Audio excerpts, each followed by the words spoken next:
Hello, Tuba Hero 37 here, and I wanted to share my best Uliana's clear of Season 29. And what you're seeing on the screen right now looks like the Dream Rift. It's an Oryx Dream.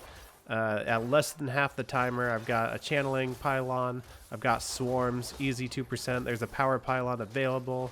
What could go wrong? Well, with this build, you unfortunately need a lot of time. You probably need a Power Pylon on a high enough tier. Maybe I could have gotten by without one with about this much time or a little longer with exactly one boss, but most bosses take like 12 minutes to kill. Binder and Saxtress still take 8 or 9 probably on this tier, unfortunately. And yeah, Sand Shaper is a no-go with only 7.5 minutes of power. Saxtress, great. Binder maybe even, but not Sand Shaper. So this one was a fail. So here's the actual run. I am going to skip around a little bit to skip some of the more boring sections. I basically start off with one of the most amazing trash pulls ever. I don't kill the blue pack, unfortunately, and it takes me a few more cycles to finish them off. But I get 10% progress from one trash pull, basically, which is pretty freaking amazing. If I could just do that, 10 times in a row, that's 200 seconds, a little over 3 minutes to spawn a boss. That would be pretty amazing, but unfortunately, you don't get that kind of density consistently throughout any Greater Rift. You're lucky to get it once. The reason that I didn't record this like I normally do with a live webcam on me and the microphone while I'm playing is because I've had a cold recently. I still have a bit of it. So I just conserve my energy and not really feel any pressure. I just was recording gameplay footage while I grinded out the RNG fest that is pushing Uliana's. This takes me a little while to basically not get much out of here. I finish off the spiders and move ahead. Off to this right section, there's a kind of intersection, and I get another giant pull. Got some ghosts in there, go kaboom, the ghosts are dead. We got some little imps running around. So at this point I've got the imps running around over there, I got blues over here. All that stuff is probably good to try and kill. Maybe the imps would be a little hard to drag because they just kind of run everywhere instead of following you. So I think I was just going to try and get some more progress, see what the next pylon is, because the shield was 25% ago. So maybe I have another one.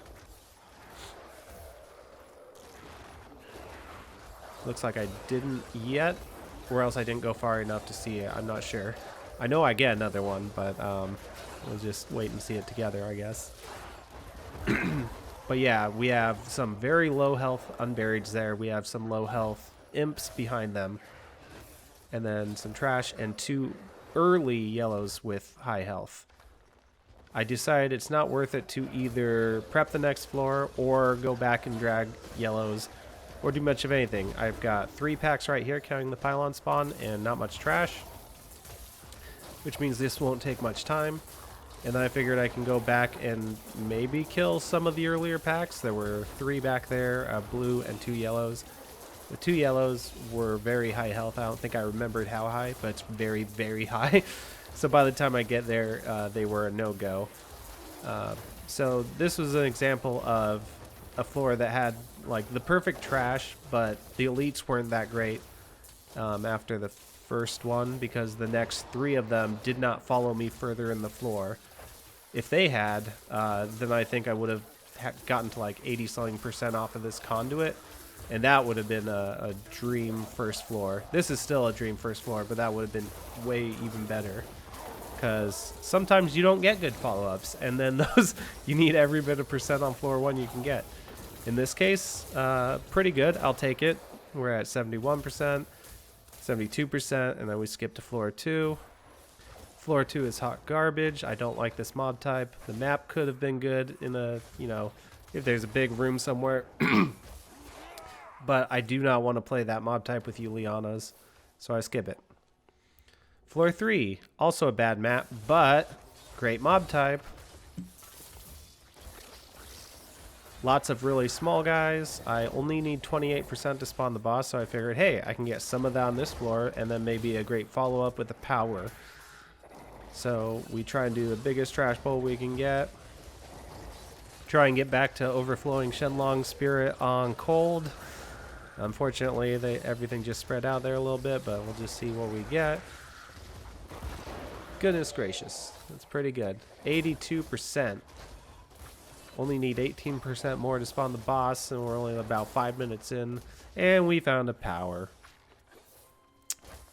So I really wanted to save as much trash here as possible to come back to be able to get easy few percent to spawn the boss on this floor. I really want to use the power. If I don't use power, it takes probably 7 minutes, maybe for Saxtras, like 9 something for Binder. It's kind of a no-go. I don't really know how long Saxtras takes on 138, but on 139, it took over 8 minutes without a power. So I really wanted the power. There I messed up on that pull. I didn't kill everything. So I checked the next floor while I was waiting for the next cold, and it's also bad. So we have floor 2 is awful. Floor 3 was okay. Floor 4 is short, but really good mobs.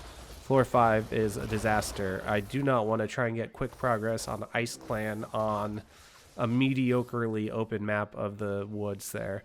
So I go back to floor 3, hoping that I can easily get 14% somehow pulls on hallways I always skip. Just hoping that there's enough trash, because it's a really good mob type. So I'm skipping around, getting some progress. I just skipped like 90 seconds. So this has obviously been a lot of pulls for not much percentage on the progress bar. This is why I would say this is a mediocre attempt. The only good things about it are floor 1, amazing map and mobs. It had a conduit on the amazing map. No other floors with a conduit would have been acceptable.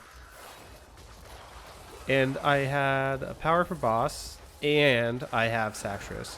Nothing else really went great about it. I also executed okay, but probably in some of the parts I skipped, didn't always hit my rotation super well. I think I almost killed this Scorpion pack somehow. Didn't need it, obviously, being at 99% already. But theoretically, I could have, spawned with even having less percentage where I tried. We get Saxtras. I had 6, I think that was 6:16, maybe it was 6:19. But yeah, a bit over 6 minutes of power. I was pretty sure that was enough time. Wasn't positive, but pretty sure.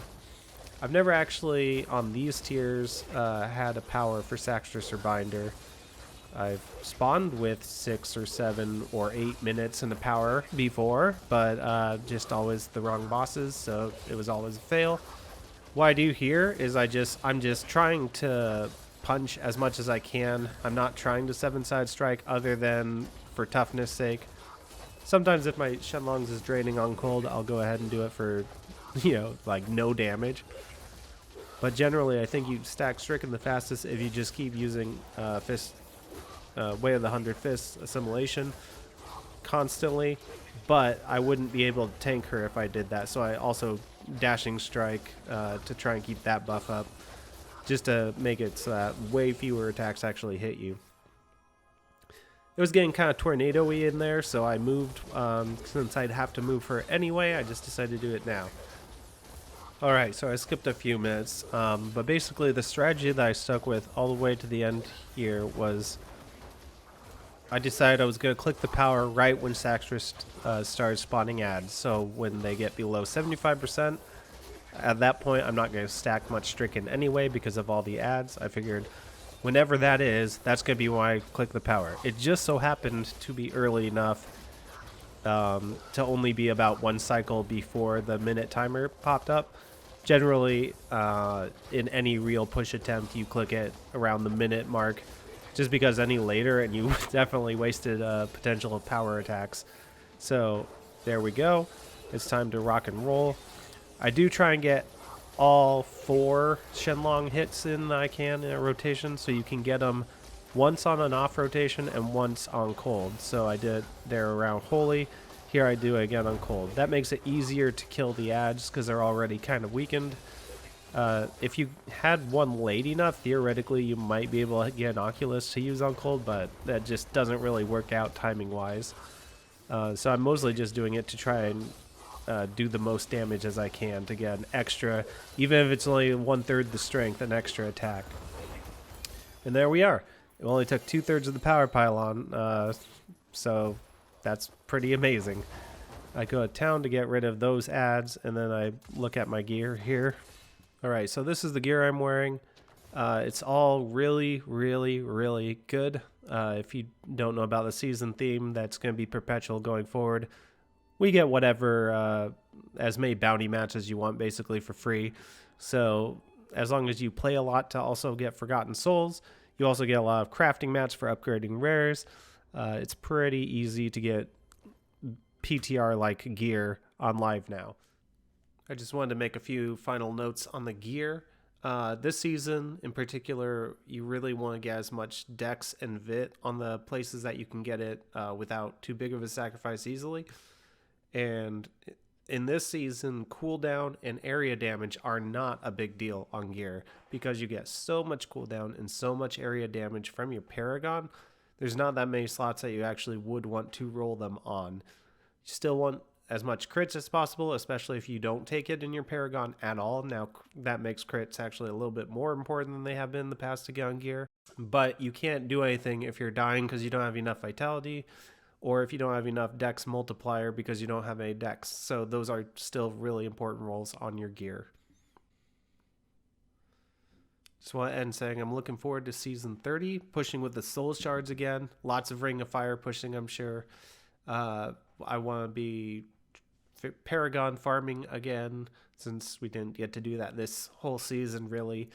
I'm looking forward to doing some Paragon farming with either God Demon Hunter or the Fist of the Heavens Crusader.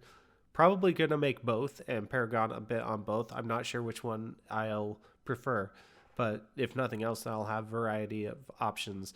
The downside to variety being that you kind of have a finite amount of Augs, so you have to choose one or the other to be much better than the other at first.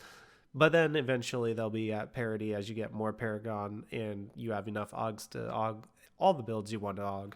Anyway, happy holidays.